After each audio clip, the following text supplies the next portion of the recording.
Hey kids, you trying to get into Segment City? Well, you really shouldn't, because Segment City is a mature podcast, and listener discretion is advised. I'm just trying to look at... I know I'm in an alleyway. I know how I look, but I got some fireworks for you kids. I got snakes and I got sparklers. That's all I got. Oh, don't give me that.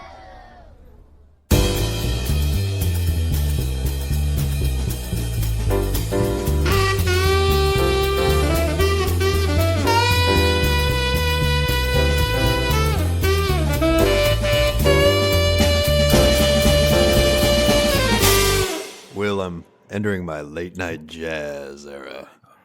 I'm taking a nice welcome little everybody stroll down that dark alleyway we like to call Segment City Jazz Corner. And you know what? And now, Miles Davis is even sweeter down here than he is at the other end of the lit up side of the alley. I don't know what happened, but I took a nap today after work, and when I woke up, my voice was silky smooth and deep, and I like it, but I'm also concerned. Laura looks at you and she's like, "How was the nap?" And you're like, "Shh, I can't use this up. Like, I can't use up this good voice. It's on a meter and it's going down every time I talk." Hey, baby. And she's like, "Whoa, who are you?" Like, whoa! I went from baritone down to bass somehow just by an hour nap. I don't know what happened. Sometimes that happens. Sometimes you get put into a different zone, a different mind zone. I saw a meme that made me laugh that I'm now going to try to pull up. Of the differences between taking a couch nap versus a bed nap. Bed nap is you're going to bed. Let's not lie to each other.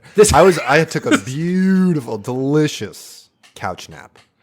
I had a very vivid dream that I was not napping on my own couch, but I was napping on my childhood couch, and it made it even more like I sunk into it so hard that I went back in time in my nap. Wow. It was crazy. When I woke up, I did have a moment of like, not only where am I, but when am I? And that's like, this fucker's that means time traveling out here. Yeah, time travel nap is crazy. I recommend it if you can pull it off. If you could kind of astral project yourself back in time, that's really where it hits nice. This is from Pastrami Mommy. There's a big difference between a couch nap and a bed nap. A couch nap is where you take a subtle little jaunt through your subconscious. A bed nap is where you succumb to the darkness, much like an old sign getting engulfed by the bark of a tree. Yes. Like that, I'm like, yep, that is absolutely, because I've woken up from some bed naps and I'm like, what happened? Like, you're like, I feel worse than I did. Under your duvet. And it's like 6:45 p.m. and you're like, what's happening? You wake up and you're like hot to your core. Like, you're like, I don't like it on the and the sweatshirt. Oh, how do you feel about... Okay, so this is maybe contentious. Some people coming out swinging saying, when you enter your home, you should remove your outside clothes and put on inside clothes. This is triggered. This thought is triggered by... I was about to say, you're taking a nap, you're still in your jeans. But if you're napping in your jeans, you've messed up big time. That's a big life mistake you've already made. It's an interesting thing.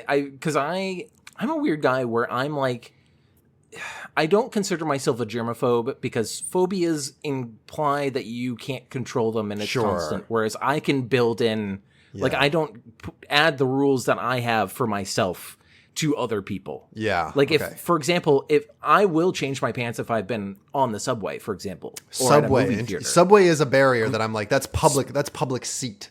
Yeah. Yes, it's gross.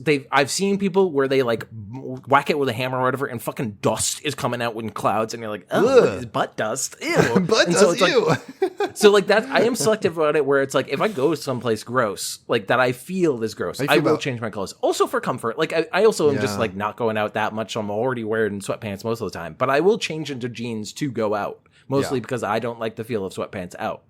I don't like the feel. I do think I have a mental barrier where sweatpants are inside comfy clothes. Yes. And maybe the one time I'd break that is if I was like going to the movies. Maybe I'd wear sweatpants. Yeah. Even then, I feel like I would just have something weird about it. And but that's mostly where I have inside and outside pants. So, is this a larger point, or is this you just were like, do people do this? Well, I think people do this, and I think that I do it subtly, but it's a sort of an extension of come in the house, take off your shoes etiquette. Yeah, like I think it's a logical extension of that. Oh, but I also don't apply these rules to, like, if somebody came with me on the train back to my apartment, I'm not going to say, take off your pants. Here's a take pad. off your pants now. Yeah. So you aren't on the couch. Like, if I really am feeling like big about that, I might try to, like, I would preempt it by putting like blankets on the couch. If I felt really strongly you'd pull about the it. But even the then, grandma when the kids are coming over, put the white sheets. Yeah, but either the white sheet for us, it was the white sheets.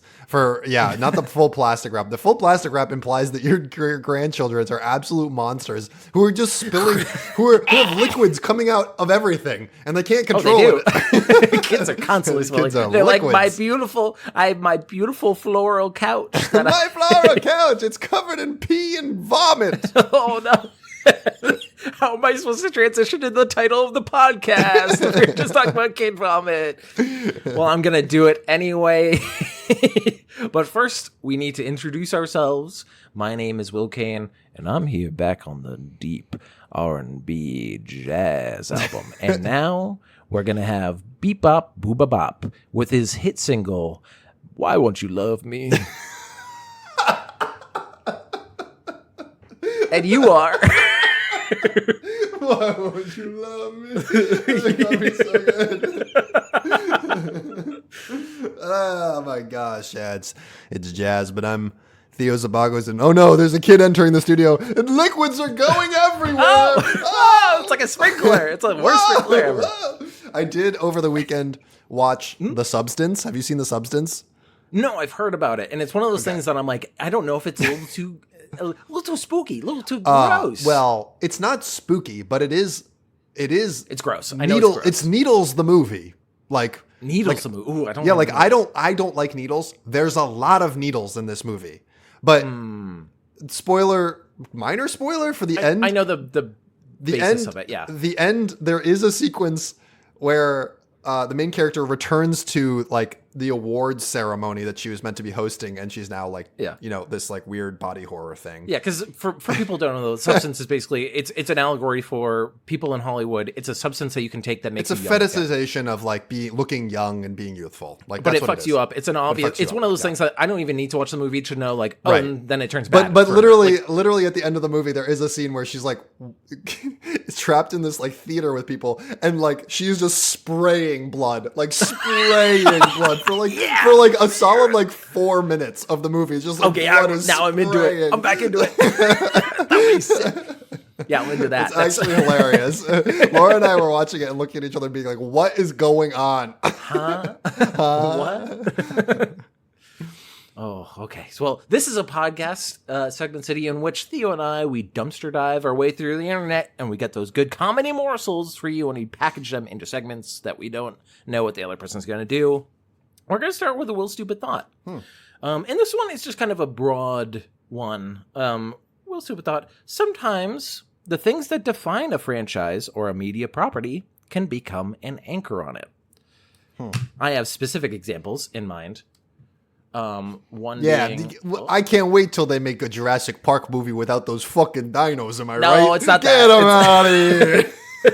Although you could say they tried to break it out of just the islands with that one Jurassic World Dominion or whatever, and then they're just like, boo, all right, back to the islands. Yeah, back to the islands. The islands.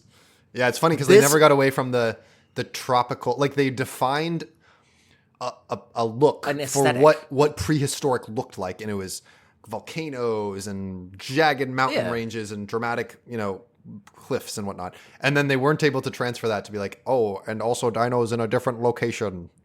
Yeah.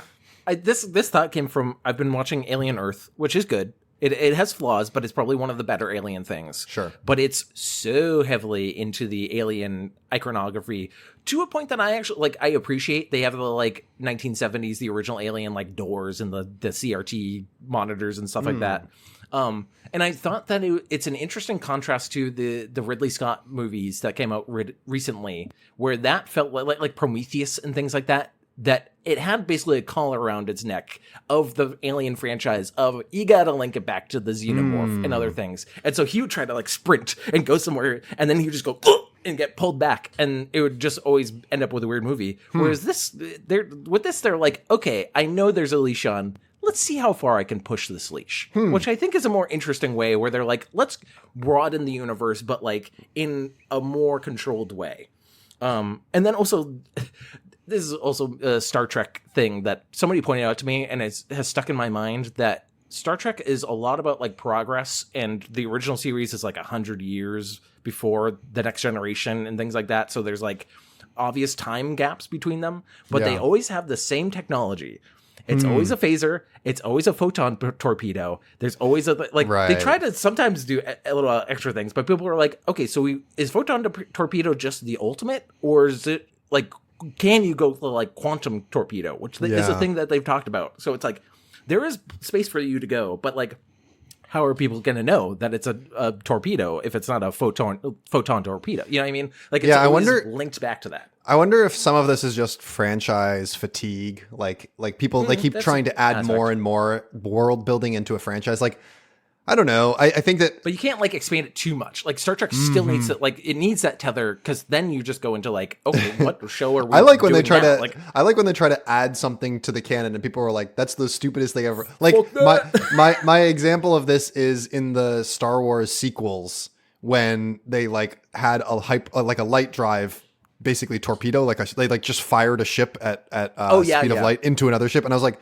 And everyone was just like, "That's the stupidest thing." Like, of course, they could do that the whole time. Yeah, how have you not been doing that? No one thought of that, really? Yeah, that's an example I think of. Just you can't. Oh, I've seen many. I think you can't do the obvious thing because it sort of breaks the world. Where it's like, why would someone not have done this? I think more franchises should do what Alien Earth does, which is like try to push the boundaries in a way that it's like, we're still doing the stuff that you like.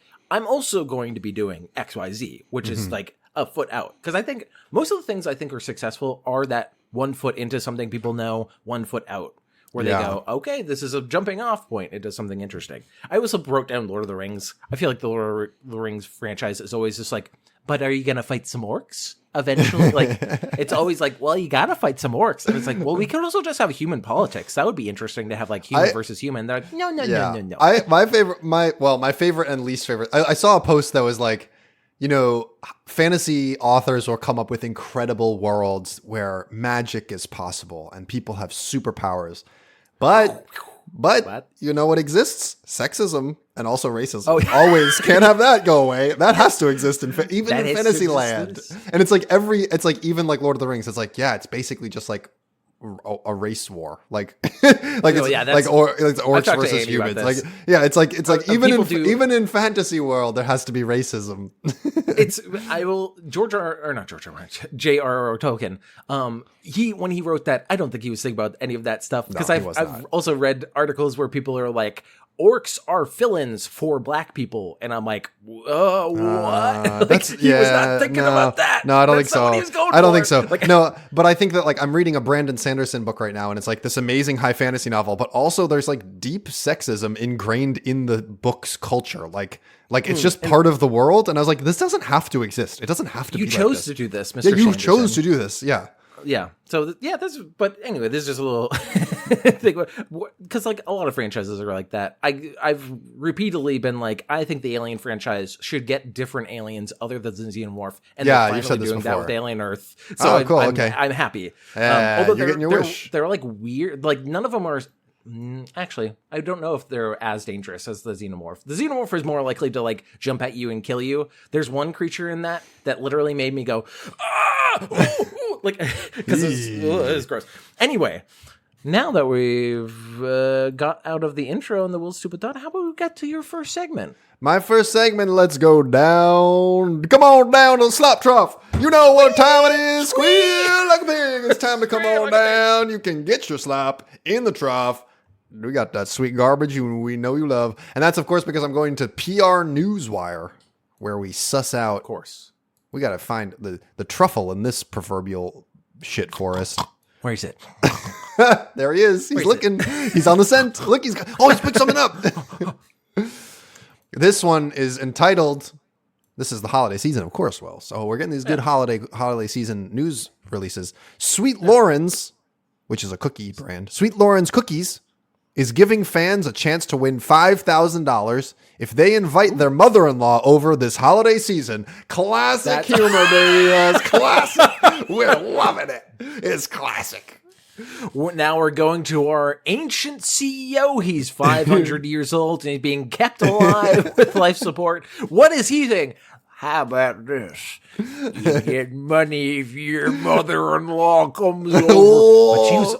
But she was already invited. Do we uninvite her and then re-invite her? Is that how we get the money? But, sir, I like my mother-in-law. Why could you say that? It's impossible. Burn this man at the stake. That's just, it's peak boomer humor, right? Boomer humor is like, oh, mother-in-law. It's like, oh. $5,000 is also such a minor amount for any company. You're doing this on a lark. Here's the article. This holiday season, Sweet Loren's, the #1 natural refrigerated dough brand. What? For whatever that's worth. That's caveat. Refrigerated dough brand. Okay. Is raising the stakes on family gatherings with a playful challenge, guaranteed to spark conversation and impress the tough cookies in your life. Spark conversation? Sorry, conversation. Mother-in-law, we only did this because we were getting money for it. Here's my check, mother-in-law. Bye-bye. Yeah, get out of here now. According to a recent Sweet Loren's survey, more than 4 in 10 adults, 42% under 45 in committed relationships, feel the most pressure to please their in-laws with their holiday cooking or baking. Okay, so the assertion that they are making... the other things they had. That means that 58% of adults that were interviewed were like... Don't feel pressure. I don't give a shit what my mother-in-law thinks about my cookies. I couldn't care less about Mary. I mean, I like it as much as want to create good food for anyone, but right, yeah. I would necessarily be like, right. Oh, mother-in-law. I feel pressured to not make bad things that I give to people, if that's the pressure that they're getting at. Yeah. Sweet Loren's cookies are here to take that pressure off. With so many delectable flavors, the convenient, ready-to-bake cookies are simply made and crafted to please even the toughest cookie mother-in-laws. Quote, Sweet Loren's was created to make life's moments a little easier and a lot sweeter, said Lauren Castle, founder of CEO of Sweet Loren's. I'm going in an Italian direction to throw him off. And from Italy. We created a feel-good, no hassle, ready-to-break cookie with a taste that everybody around the table will swear by. Even the mother-in-law approves. I like that it's like, for any mother-in-law you could possibly have. I tried to break you guys up by stabbing you in the night, but you know what? These cookies are making me turn a corner. There's some real psychopaths. The CEO, turns out the mother-in-law of the CEO is just Cookie Monster. Yes, invite me over, Cookie Monster. Cookie Monster, not so sure about finances. Your finances. Can you provide for my daughter? No. I think you can. If you have cookies like these. Exactly. To help holiday hosts breathe easier this season, the brand is offering a reward to 3 lucky fans through the Tough Cookies MIL sweepstakes. Mother-in-law. Mother-in-law. Yeah, so it's $5,000 and a year's supply of Sweet Loren's cookies. Now that up in the ante a little bit. It's pretty good. Oh, okay. Starting today, the entry is simple. Follow them on social media, comment on the official giveaway post on how you'd sweeten your mother-in-law's visit this year, and then create an Instagram reel sharing your funniest or most relatable holiday story involving your mother-in-law. I came over and she started giving me a really hard time. Relatable, am I right? We must show the CEO all of these Instagram reels. And on this monitor, he will do a thumbs up or a thumbs down. What's this funny, CEO? Just cut to the oldest man known to time, looking at an iPad and just holding up his hand very slowly for each entry. And then the thing that wins is like a joke about the wife being a ball and chain. He's like, that's the kind of humor for $5,000 to Harry Potter. A fortune that will last you a decade. What? Inflation? Don't buy too many houses with your son. I thought this was a small king's ransom. And by that I mean a stature small. A very small guy. Short king, son. Short king. This is a short king's ransom. Hey, come on. $5. That's not... I'm worth more than that. Well, if you have any stories about your mother-in-law, I'm sure we'll hear about them after this holiday season. So you can go interact with your mother-in-law and then come back with some. Is it a mother-in-law if I'm not married? If it's a girlfriend, is that what are you? Girlfriend's mom? Girlfriend's mom. We need a. It's like not. Term? It's not in law. Like law is so serious. Tell it to the fucking judge is what the law is saying. Tell it to the judge, idiot. But we're not quite at that level. Maybe mother-in-law. Mother in common sense. Mother in common law. A common law, yeah. I mean, it's almost there. Yeah. From one story about food and mothers to another story about food and mothers comes a... I've been sitting on this for so long, Theo, and I can't wait to share you this with you, because this is from CNN Entertainment. This is in the news, but also kind of a deep dive, because this is the only news story if we have extra time, then maybe I'll go into other ones. Tyra Banks is launching hot ice cream, and the internet is a bit cold about it. Huh. Okay, Tyra Banks, known for... I'm going to get this wrong. America's top... right. It's for American reality TV, right? It's basically... Tyra Banks that's her main thing. I know the name. This is an actual shop that she is. Okay, all right. And hot ice cream being, I'm assuming, spicy. Spicy? No. Warm? Is it possible to be so hot that one is cool? Tyra Banks is about to test that Wait, out. hold on. Shut up, CNN. Hold on. Is it possible to be so hot that one is cool? What's That's What's so interesting, because stupid. I did listen to Andre T3000, and he did say what's cooler than being cool, and he did say ice cold, which is hot, which is actually not hot. Yeah. Huh. The former supermodel turned entrepreneur has announced she's launching hot ice cream. If you're wondering what that is exactly, you're not alone. Yeah, Here's what we do know. Banks has an ice cream company called... That's a typo. Has an ice cream company called Smize and Dream that has a shop in Australia.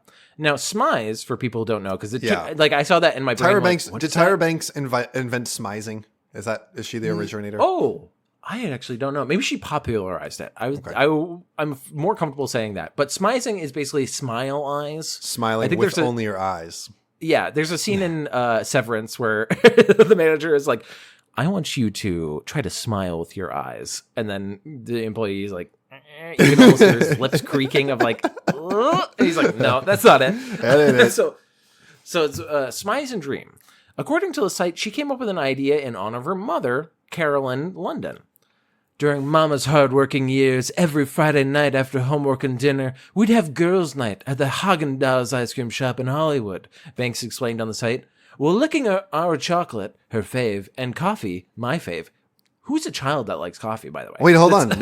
Say that sentence one more time. While doing what? While licking our chocolate, that's also, it's her chocolate, her fave, and coffee, my fave, ice creams. Okay. In her white Honda Accord, way too specific. Hey, don't need to do that. We don't need to product place. In her cray-cray in a good way style.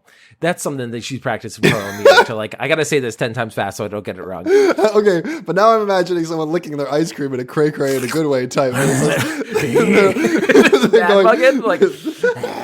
going from the top.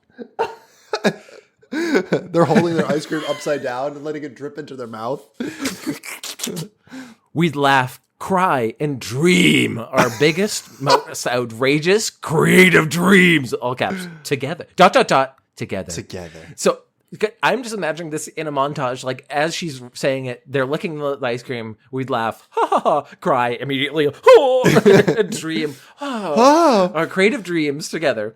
Fast forward decades later, and that's not a very good pause. And I'm still sitting here in my white Honda Accord, waiting for her to come back. I've never seen her. Please. And Banks is a star best known for not only modeling, but over her reality show, America's Next Top Model. Recently announced that she calls the world's first hot ice cream experience not a latte, not a hot chocolate. Banks wrote on her social media, but your favorite scoops transformed into liquid.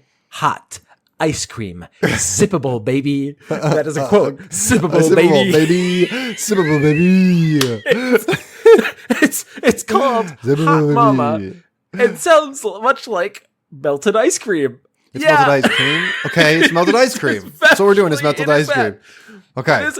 We've been circling around. Is this melted ice cream? And it is, in fact, melted ice cream. Color of the internet confused, and even some seem to turn a cold shoulder to the product which it is reportedly set to launch in the U.S. at some point. Tyra, what the hell are you talking about? What person wrote Thank you. comments? Thank you. We need more details. Please, Tyra, give us more.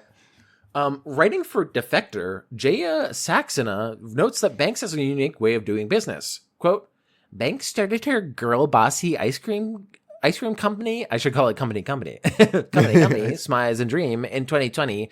The kind of place that is dedicated to the concept of mamas. What does that mean? And employs a director. Not actually dedicated to mamas. No. Mamas. Dedicated to the concept of mamas. Of mamas. Yeah, we're not helping Merely mothers. the idea of mamas. Thank you, mothers, but get out of here. And employs a director of Smize Theatrics to hire ice cream scoopers who are camera friendly. So she's literally doing the thing that people do on the down low, but she's hiring hot people. Hire the hottest people. Yeah. Okay. Saxon writes in a piece called Tyra Banks, please explain what the hell you mean by hot ice cream. Saxon says she's completely riveted, even as she, quote, can see the hot ice cream, but I have a suspicion I'm being lied to. The product is so new, it's not listed on the company's website yet, so there's no clue there. And the comments on our introductory video, her team shoots down every possible guess. So, posits one, to which the official account's lobs, so, nah. She writes, wow, sassy, okay. Yeah, it's very sassy. Rude. Another writes, it's like a warm milkshake? Not quite. Melted ice cream as a drink? It's a drink, but it's not melted. What? So tell us what it is. You're telling us what it's not, but you're not telling us what it is. Or perhaps just a warm cup of milk. If only it was that simple. They taunt. Why are you taunting? Why are you taunting? Don't you want their money? Stop taunting. Yeah. I can't even tell what we're left with here. At a certain point, it seems like a liability to refuse to tell customers what's in the cup. Right? Parade has tried to fill in some of the blanks. The writer, Lauren Murphy, explains that the product is, quote, designed to be a fun, interactive treat for audiences. That's food. You just described food. Hold on. But what does interactive mean? Designed. You eat it. Okay, that's food, though. This is designing food. It's like they're with the mob, and they're like, oh, you want me to... I do not remember being in that location at that time period. I didn't see nothing. I don't know what to tell you. I did not see the ice cream melt, so I cannot say that it is in fact melted ice cream. Quote, unlike traditional ice cream or hot chocolate, it is intentionally churned and warmed to create a creamy, dreamy consistency that can be sipped from a cup, Murphy writes. The U.S. launch slated for this winter aims to introduce fans to this unique dessert experience, which has already gone viral in Australia. Bank on people probably having even more questions as it launches stateside. Yeah. And now the reason that this is a deep dive is I am on their website right now. Yeah. So and is it there? Is it there for us? It does not fucking have a picture of the stuff in the cone or in a cup. Feels like Tyra might have been a little stoned and said, what about ice cream but hot? And called her business manager and said, hey, make it happen. And then didn't go further than that. It seems like that's maybe where the road ended. It's so self-indulgent. Because please, I sent you a link. It's so self-indulgent. It's gifs of Tyra Banks, she does have the cup. It looks just like it's a fucking Frappuccino or something. It's covered in like a whipped cream with like very gold toppings. And it's like mama. Like she definitely has done a whole photo shoot for her company, which is fine. There's nothing wrong with that. But what is hot? But what is hot ice cream? It's every time I look at it, it doesn't look good. It looks maybe frothy. Like maybe that's the X factor is they like froth it up. But she also has quotes like from Food Network. Once in a while, someone has a truly innovative idea, a concept that shocks and excites. Not credited to her. Like it's not towards her. It's just the Food Network said this one time. And she's like, obviously about me. Like it would be different if it was like an article about this. Okay, they also They have a section on her own. A quote from today.com: Tyra is bringing her hot ice cream to the U.S., which will make it the second continent to experience the confounding concoction. You wrote on your own website a person release where they said their product was confounding. That's the whole sales pitch. They have an animated GIF on here, Will. I don't know if you saw it. It's of little text bubbles popping up saying, "Is it hot chocolate?" And then her face going, "No." And it says, "Is it latte?" And she says, "No." Is it creme anglaise? And she says, "Creme on what?" It keeps on this like weird doublespeak of sipped, not scooped, comforting, not scalding. The fuck does that mean? It's what is it? So is it hot? Is it actually hot? Yeah. It says right here. Here's actually the best explanation that I think we get. Yeah. Hot ice cream is a culinary first, a warm, pourable take on the dessert we all thought we knew. The result, a smooth, sippable treat that feels like a cross between a hot, creamy drink and an ice cream sundae. I still don't really know what that means. Sipped, not scooped. Comforting, not scalding. A delicious contradiction that challenges everything you think you know about ice cream. It's melted ice cream. It's melted. Just say it's melted ice cream. There's nothing wrong with it being melted ice cream. You can just say it's because they know that it's a dumb idea and it's not innovative, but Tyra Banks had it. And so they go, "Of course, babe, it's the most innovative thing I've ever fucking seen." And the shop itself looks like Willy Wonka was in a like beauty parlor because it's all gold and like it has a kind of candy shop feel, but it also looks really expensive. It's probably actually, I don't know what the prices of these things are. This is the first time I actually had that thought because I was like, huh. But they do have some of the different like the different scoops they have, including cookie dough, chocolate chip cookie dough ice cream with brownie dough and sugar cookie dough chunks and rainbow sprinkles. 3 times the dough. Okay. Purple cookies and cream, which is just fucking. It's just naturally colored purple sweet cream with crushed Oreos and house-made cookie cream. She wanted it purple. Just go with it.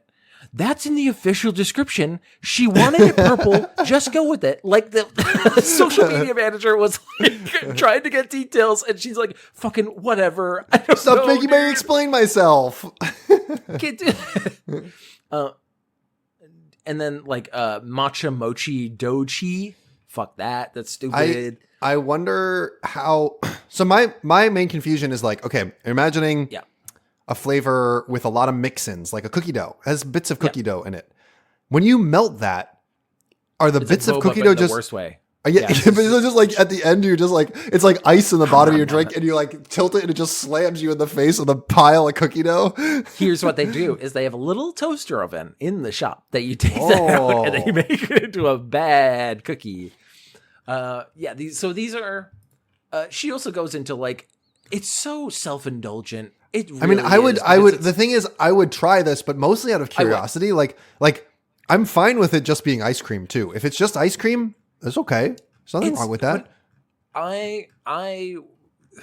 It's so many things that I love. One, the fact that it is her trying to sell melted ice cream, like it, which is.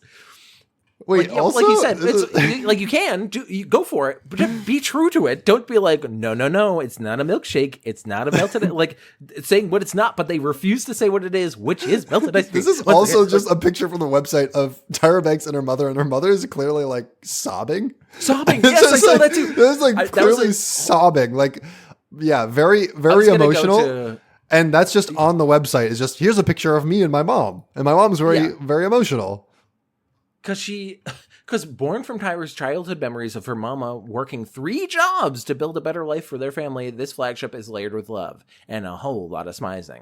Could you imagine being a mother that has built a life for these people with 3 jobs? You're working so hard to figure out that your daughter, even though she's very successful, seems to be a narcissist of the highest order. Because every one of these pictures is just her like, ooh, like doing a little kissy face while she's picking some ice cream. Like it's the entire concept of the ice cream shop is like, I have too much money, I'm going to invent ice cream again. Is basically what it kind of feels like. When it's like, what? Anyway, I do see also there's a link to a video on her Instagram, which is just like, it's supposed to be like an emotional, like, you got this like you can do it emotional video, but it's of her saying that people called her saying that their freezer had broken, that all the ice cream had melted, and she's like, "So listen, you can do it. This is fine. I believe in you." That would actually enhance the story because she's just like, "Hold on, you could sell that. Oh, your freezer broken. You have a bunch of fish in there. Get into sushi, bitch." Like, what? What do you mean? But you know what? I hope I will find meaning in your next segment. You might. I mean, there's no ice cream. There's no ice cream in my next segment because we do have to go down into the ground. Under the ground. Will, wake up.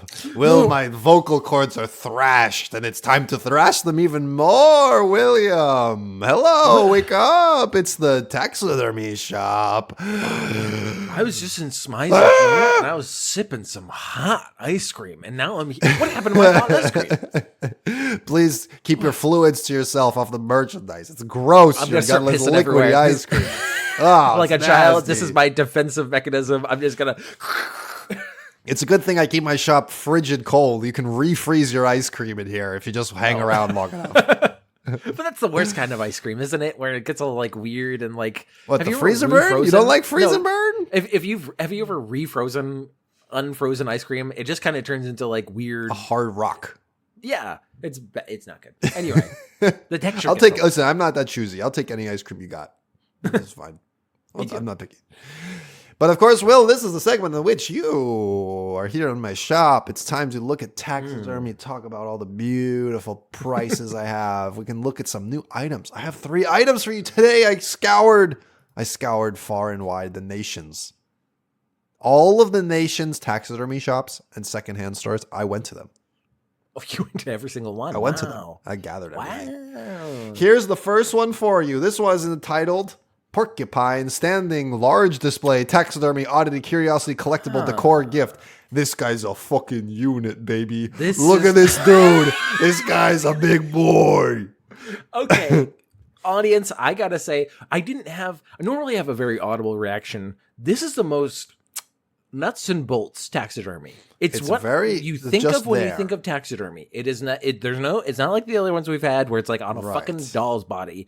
It is just a porcupine. This one though is standing up, full, like, and his arms are just kind of down. The facial expression's really getting me though because it's kind of just a He this does is how look, I ended up, huh? He looks a little bit like.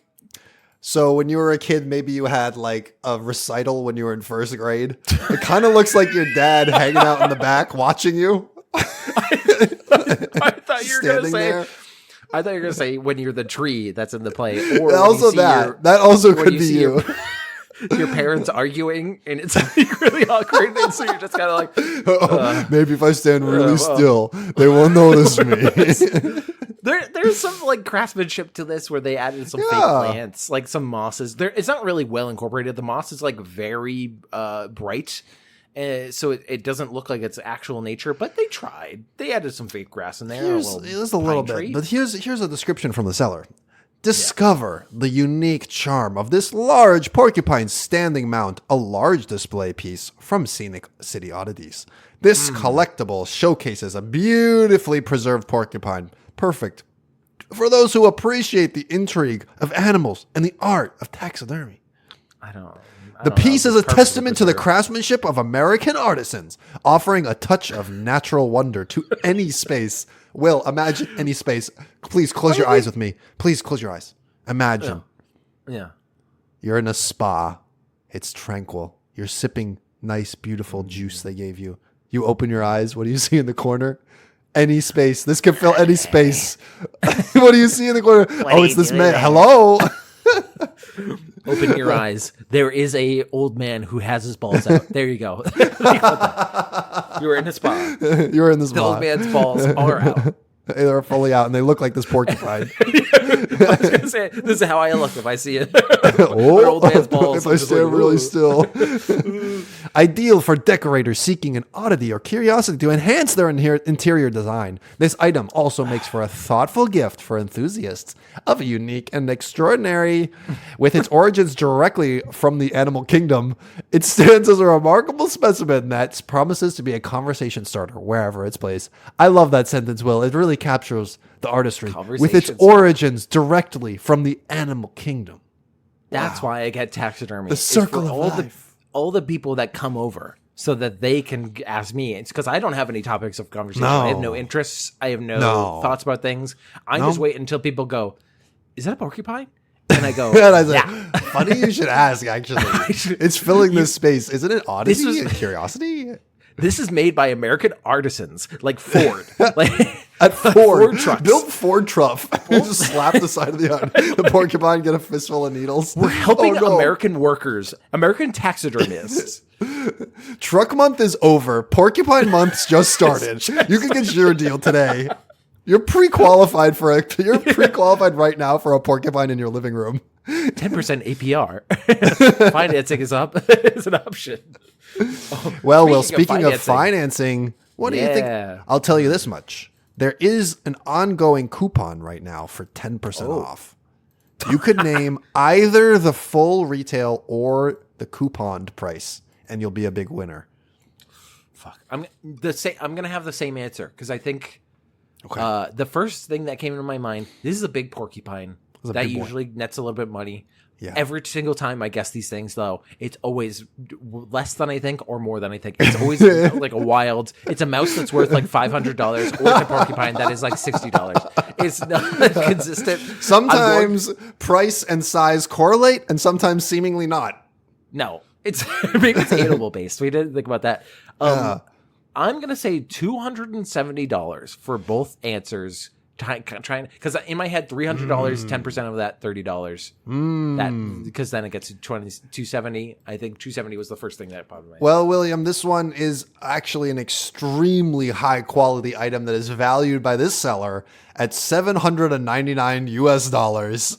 I'm sorry. So what you're saying is that the this is probably going to be the same price as the newly announced Steam machine that they have, the Steam Cube, the GameCube that they have. Maybe I could install that into its tummy like a Teletubby, and then it would be worth. Where we're going, you don't need video games. Where we're going, you just need to stare at it. You're going to stare at it. It fills any room. It's infinite entertainment. That I can just repeatedly get little pinpricks from because it's a fucking porcupine. Exactly. You can really feel something. It's truly an interactive experience. I haven't felt something in years. All right, well, we got another one for you today. Here it is. This one's called Distinguished Gentleman Raccoon Taxidermy Oddities, Curiosities, Funny Gift Decor. Oh my god, I'm so no reaction, and it's no reaction. Loading because I know this is incredible. There's no reaction. Bullshit that you know. It's always some bullshit. I can't load it. It's Distinguished Gentleman Raccoon. They're not lying.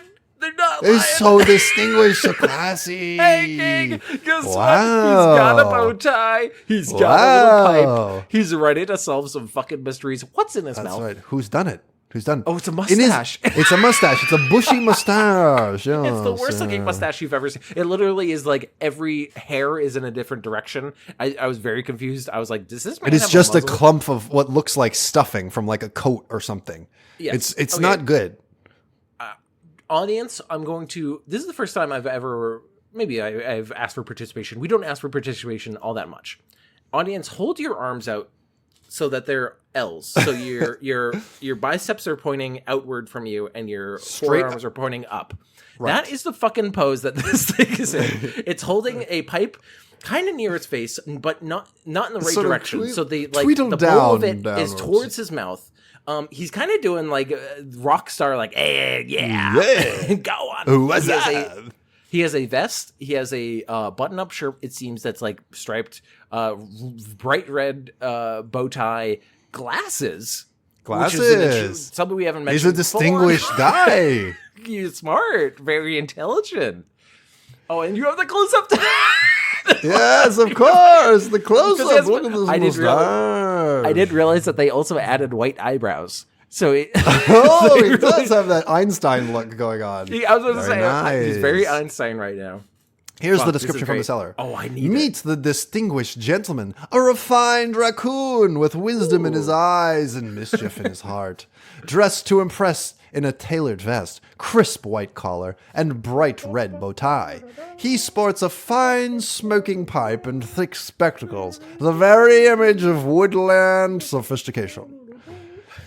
This debonair trash panda looks as though he's about to deliver a lecture on philosophy, or perhaps complain about how they just don't make garbage like they used to. I was about to say, I was going to make a joke.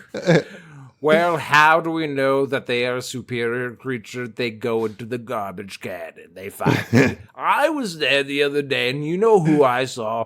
Gertrude that strumpet. She was hanging out with her ankles out.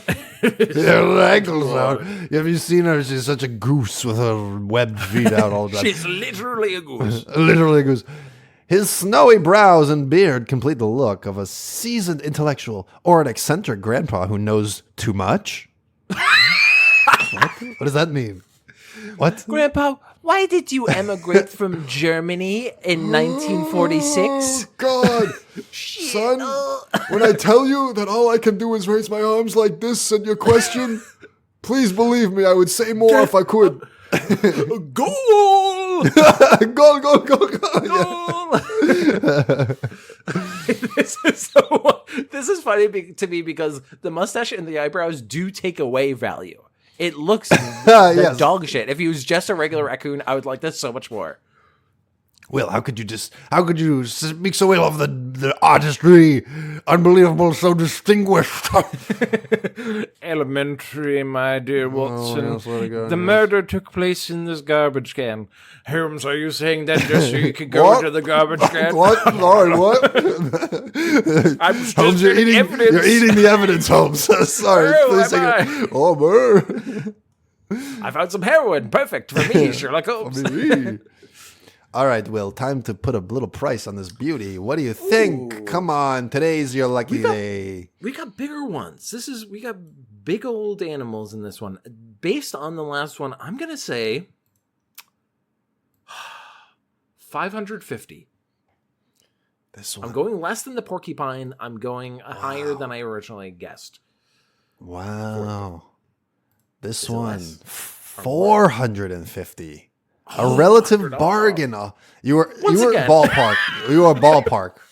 Again, does not correlate to the size. No, it's nothing to do with it. Valued very lowly.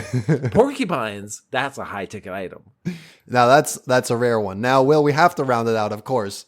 Yes. With this last one, we have one more for you, and we're really, from classy to really just a whole different view of the taxidermy world. This one is called Squirrel Thug Flipping Off, Giving Finger, Taxidermy, Curiosity, Oddity, Rude Gift.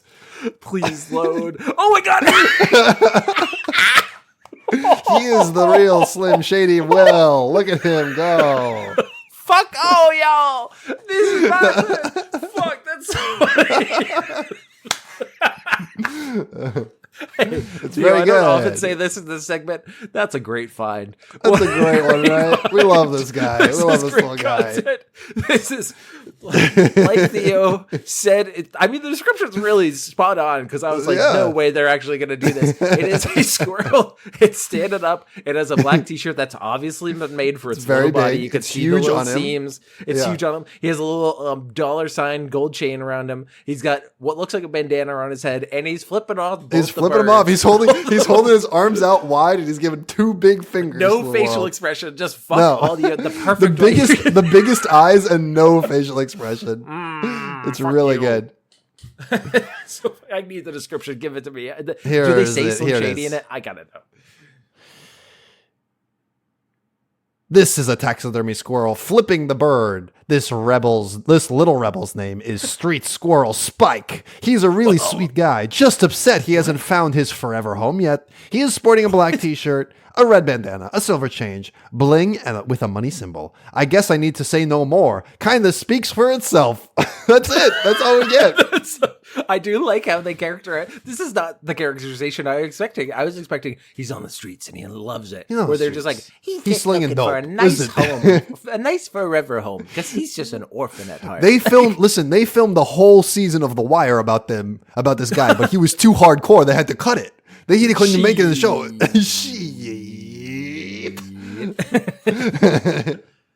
Shit. I don't know what this is gonna be. This is Spike, Will. This one could be a nice piece for your home. This could be great. Yeah, he is a little goober.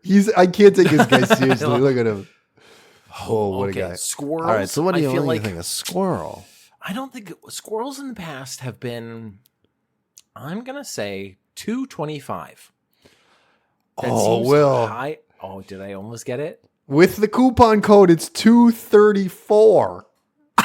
You were $9 off. That's pretty good. He's dialing in, baby. He's dialing in. I'm figuring out that squirrels less than porcupines, less than raccoons. It's funny because like the gentleman raccoon definitely had more effort put into it, I think, than the porcupine. But it must be a rarity of animal thing. More effort than this too. Like, and this is like pretty close to the price overall. Yeah. Like, oh wow. Yeah, I guess it's rarity of animal. It's a rarity of animal in this economy. You got to be buying up invest in gold and taxidermy. That's my investment advice for you. Will invest in taxidermy. It's gonna survive. And when the apocalypse come, they're gonna choose a king based on you've killed so many animals. Look at you. You must rule us all. Is that how they're gonna base it? That's how it's gonna happen. Wow. And I know because I'm gonna cause the apocalypse. Anyways, back to you. Goodbye. All right. Well, speaking of causing the apocalypse, that's actually a really good transition because wait, what? Now, Theo, I don't know if you have been tuned into the news. This is going to be the news. We're going into the news, and this is something that was wild to me. Both of my articles are going to be deep dives of things that you have high expectations for that are way less than you think. Or something like unexpected to it. Because, Theo, did you see that there's multiple home robots that were displayed the last few weeks? Home robots? No. Three like, home robots. Like an assistant in your house that is doing stuff for you? I will send you, actually, is this a video I can send? I can just send you the Neo, which is the first one that we're going to cover. Neo? R&B hit guy? Oh, okay. Because it has a gif of him in motion that if you scroll a little bit down. The Neo is the first thing we're going to cover. This is very creepy at first look. It's very creepy. Don't love it. It is what looks like a knit body that is white. It has a gray face and it has two eyeballs that are in that face. So it tries to look nice. It's trying to look comforting. But it is just kind of... It looks like a guy in a suit. In multiple of these keynotes, they have like I think it was the Xipeng's humanoid robot, which we'll go into a second, which they on stage like took its leg off or like took the outer casing off to show that it is indeed metal underneath because people were being like, "Hey, is this a fucking? Is this a fucking guy? This is a guy."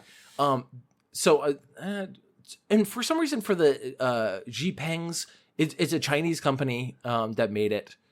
It's next gen Iron Robot, which was produced in the company's 2025 Xipeng AI Day in Guangzhou, China. So this is a Chinese version of it. Yeah, Guangzhou is like a very tech hub for them. They gave it tits, and I don't know why.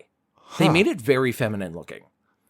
This one is more futuristic looking though, because it has the same white body knit, but this one has like a screen kind of face. And similar, the last one that I'm gonna go into is the Figure 3, which is similar to these twos, but it has at the joints it's like black metal instead of, so it shows where it's actually like turning and stuff. Let's see if I can send that picture too. But this was on this was from a Times article where it got best innovations of 2025.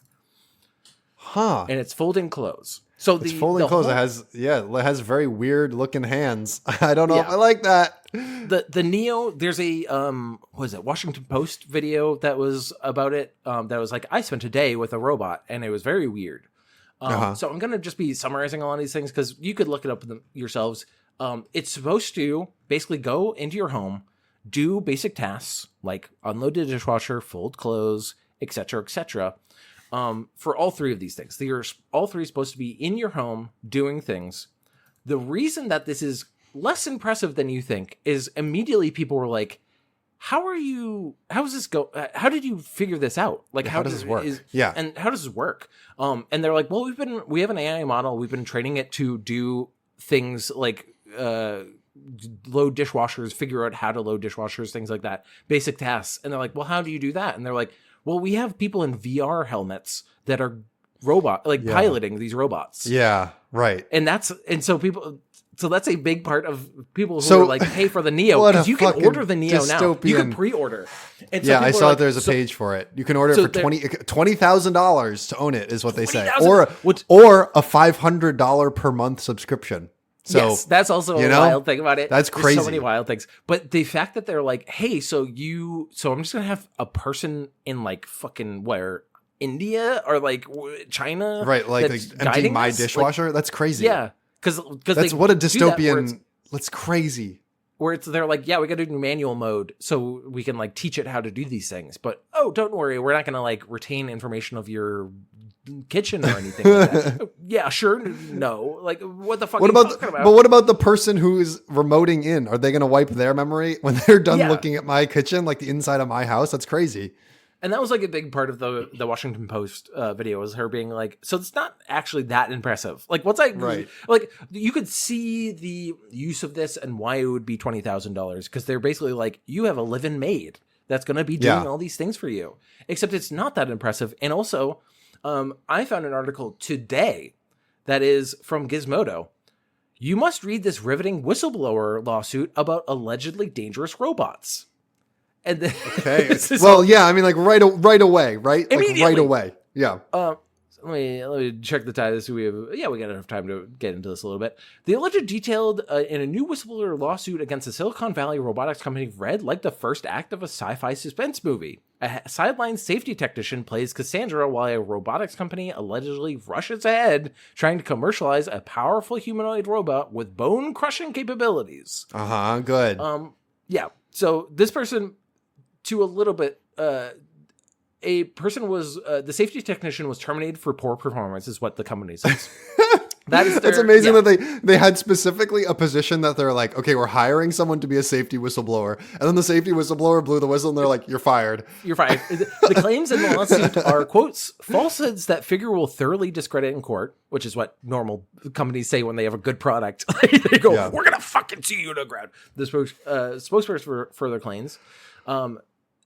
In the lawsuit, framed as a case of alleged retaliatory termination against a whistleblower, is really fiction. It's the start of a blockbuster. Invokes riveting corporate dramas like Michael Clayton or The Insider with a dash of RoboCop. Okay, Gizmodo, you can figure that. Like, you can chill on that.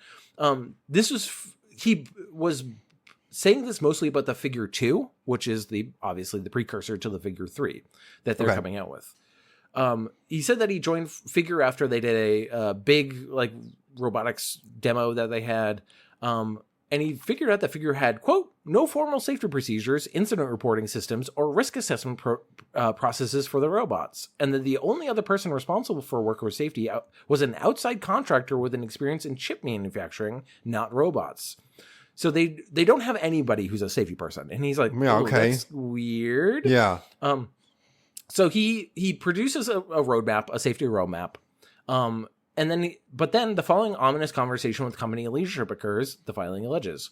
Adcock, which is, I think, the CEO, also the worst name ever, and Edelberg expressed a dislike of written product requirements, which plaintiff responded to by indicating that their stance was abnormal in the field of machinery safety and of concern to him as head of product safety. The head of product safety is like, hey, you're not being very safe right now. And they said, you're fired. You're fired. It's fucking, people would, they would ignore safety protocols because the CEO would, quote, would shoot us if we did it. What? Yeah. So he was, this is basically a story of which is so classic for Silicon Valley, of we need to push this out now. Go. We're going to do this even though there's no safety things. There's no like, oh, those are just going to slow us down. Hey, say that to the guy who was in the fucking submarine that exploded next to the Titanic about like safety procedures. I also just don't know, like we just talked about how you could pre-order this. Who in their right mind is pre-ordering this and being like, yeah, that's what I want in my house. I want a robot wandering around my house, just sort of like randomly doing shit. This is like, do you want to misplace items? Invite a robot into your home and give it permission to pick things up around your house. Do you want to be in the pilot program of Terminators? Like, that's literally what... Yeah. Then things get really cinematic in the lead up to Gruendel's September 2025 firing. In July, Gruendel conducts a safety test involving just how hard the robot can hit, the suit says. Quote, during the impact test, the robot moves at superhuman speed and generates force, quote, 20 times higher than the threshold of pain. According to Gruendel's calculation, it produces, quote, more than twice the force necessary to fracture an adult human skull. So this can cave your fucking head in. And they're like, yeah, that's great. Let's have it in our house. Please. Like $20,000. Like, what the fuck? So, and they just were like undeterred by this. And they're like, yeah, just sure, whatever. Just keep like putting it out. This conclusion was further evidenced by an instance where an employee was standing next to a robot and the robot malfunctioned and punched a refrigerator, narrowly missing the employee. The robot left a 1/4-inch deep gash in the refrigerator's stainless steel door. Think about how much effort it takes to do that. That's crazy. Yeah, so he basically kept on trying to contact the CEO and kept on having safety plans. I really have respected the safety guy, by the way, because he was trying to do his job. Yeah, he's like, hey, you hired me for this. Like, here's what I think you should do. And they would like stakeholders and like investors would be like, yeah, sick. And then they just wouldn't do it. So, and then they fired him. So it's like, but that's the end of the article. Really, that's where he gets fired and now he's suing them. Is the end of that. But crazy. What a wild fucking thing. But Will, the future is now. The future is literally now. They're like, hey, because when I first saw this pop up on my feed, I was like, I'm fucking sorry. Home robots? Like, home robots. I thought that was years, if not decades away. I mean, it still looks like it is. It still looks like it is. It still looks like it is. It's similar to a lot of AI stuff, like in a lot of technology. It's built on House of Cards. Like it's a facade. Well, that once you look behind it, it's all duct tape and fucking guys with VR goggles. Yeah, but also who's paying for this? Who has $20,000? Okay, how much actual like home for $20,000? You could have someone come and do your chores in your actual house for like a pretty reasonable amount of time, I would think. And they would obviously be doing like the thing you actually want them to be doing, and you wouldn't have to like explain to them, okay, enter VR mode so that somebody can show you how to empty the dishwasher. It's crazy. You're trying to argue that with people who are tech adopters, the people who are on the cutting edge of tech, who are paying out the ass for things that are basic, and they're like, well, hopefully this will turn into something. Like they're investing into it, I guess, in terms of it. If you want to make the decision to have this in your home, I mean, I guess go ahead. I'm not gonna. I mean, if you, for $20,000, if you want me to come do chores dressed up as a robot in your house, I'll do that. It's fine. Like if you want to imagine that you have a robot, I'll just put on a robot suit and I'll just I'll do a bad job and I'll sort of make creaking noises. Yeah, this is the future is now, and it's stupid hot ice cream. It's stupid. It's stupid. Robots that aren't AI. Like it's stupid. But you know who's not stupid? The people who listened all the way through this podcast. You're the smarties who have gotten all the content that you want. $20,000. Well, let's not cut that. Let's not do that. But I will say thank you for listening to this episode of the podcast. If you enjoyed it, give us a star rating or review on your podcast network of choice. We'd love to see it. If in any way we can improve the podcast or any segments you want, then send those segments to segmentcitypodcast@gmail.com. Our YouTube has full episodes. My YouTube is Golly G Willikers, where I put out fun videos about fun topics, a lot of movie reviews, game reviews, and also things like my ranking of kissable cryptids that you can go and see. And we have a big thank you to give to somebody in particular. And that thank you is to Rachel Robinson. She does our intro music, and she has amazing tracks you can find on your streaming platform of choice. And some people are saying that soon Rachel Robinson V 2.0 is going to drop, and the new features are they're going to blast your mind. You thought this Rachel was good? Check out V 2.0. It's going to be crazy. Wait, is she controlled by a VR headset? Oh, no. Okay, stop. Cut the stream. Well, now we're going to end with list of unusual deaths from Wikipedia. This is the last segment of the program. And this is Ed Delanty, the 35-year-old American baseball player for the Phillies, who died in July 2nd, 1903, after being removed from a train due to drunken horseplay, falling off International Bridge below Niagara Falls. What? Sam Kingston, a local night watchman, was the last to see him alive, reportedly scuffling with him. Kingston's account of the incident was spotty and inconsistent. It is unclear whether Delancey was intentionally pushed, accidentally fell, or decided to jump. Okay, it's a little suspicious there. A little suspicious. The only thing I can say for this night watchman is if you see a famous baseball player go, I'm not too drunk. Look, I could do a full jump. Like, sir, jumps into the water. please. You maybe would be like, oh, maybe I don't want to tell the full truth. It is weird though that he's just like, I scuffled with him, yada yada yada. He's dead. He's dead. That's not. And me, I didn't do nothing wrong. I didn't see nothing. It was all right. Anyway, my lucky knife is also missing. If anyone can find that.